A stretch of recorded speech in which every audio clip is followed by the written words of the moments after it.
On holiday spending are in, and they're big. Online sales up 30% yesterday compared to the same day a year ago. Joining us now is Paul Oster. He's the owner of Better Qualified. Now, that is a credit repair company. Paul, welcome to the program. Thanks for having me. You're a viewer, aren't you? I am. So you know what to expect? I do. Okay, this is combat. That's why I'm sweating. Okay. I put it to you, you do credit repair for individuals and for companies. Yes. It's in your interest for people to go deep into debt and to need credit repair. You are cheering on this consumer society. You are cheering on Black Friday selling and buying when people can't afford to buy, aren't you? No, we're actually dealing with the aftermath. Yeah, exactly. So we don't cheer people on. But you want that aftermath. No, we don't. The reason why I'm on the show and the reason why I recently spoke down in Washington, D.C. at a government affairs conference is to change the system. What system? The credit bureaus and the credit reporting system. What's wrong with it? Everything is wrong with it. Well, wait, From the ground up. But that's all you've got. You've got three companies, right? Exactly. What's wrong with them? Well, they are for-profit companies. They are not government agencies. And you're not? I am. But I also don't control the lives of 300 million people. So you have three repositories that collect the data on all of us as consumers. Then you have a separate company, the Fair Isaac Corporation, that generates our credit scores. The government consistently tries to put their thumb on monopolies in this country, but yet they overlook the one company, there's only one, that generates the credit scores for 300 million people. All right. Why is that? Okay, if you think it's fixed and it's a monopoly and the government's got its thumb on it, what system would you put in place? Real fast.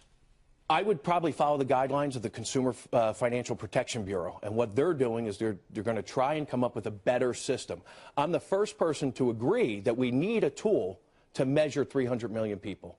And right now, it's credit scores and credit bureaus. Okay, if you had a better system to measure the credit worthiness of 300 million Americans, if you had the kind of system that you want, would it show those 300 million Americans are in better shape credit-wise or worse shape credit-wise? What do you think?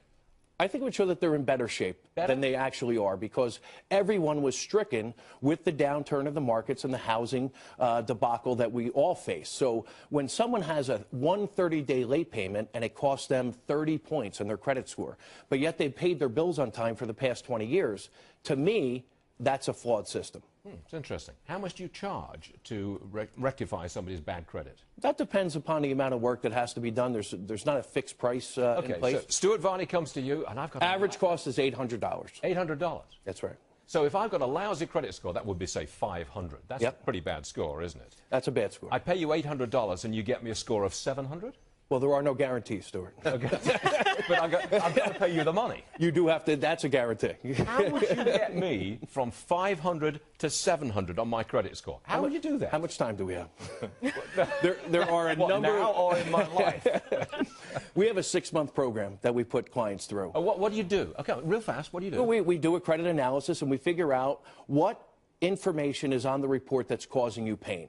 The latest research actually shows... Okay. Do you then go to the credit reporting company and say, hey, Stuart Varney, he's not such a bad guy. Ease up in that area. He will pay that bill. What we do is... He'll pay a certain amount on that bill. Well, what we say to the credit bureaus is, if you wish to continue to report that information, you have to verify and validate it. You have to make it accurate and timely.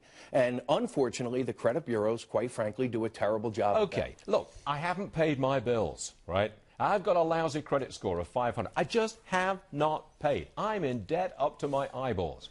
You can't fix that, can you? No, I can't. For $800, you can't. Can you fix it for $8,000? No, not for $80,000. We would refer you to either a bankruptcy attorney or a credit counseling service.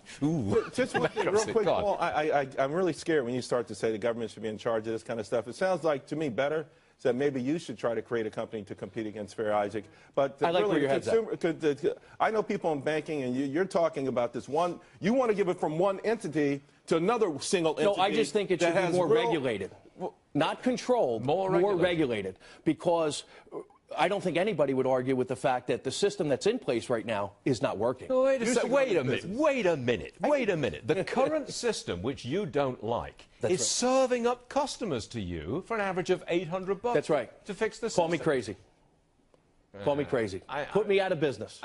I'm worried about a man who wants to fix a system which is supplying customers to him.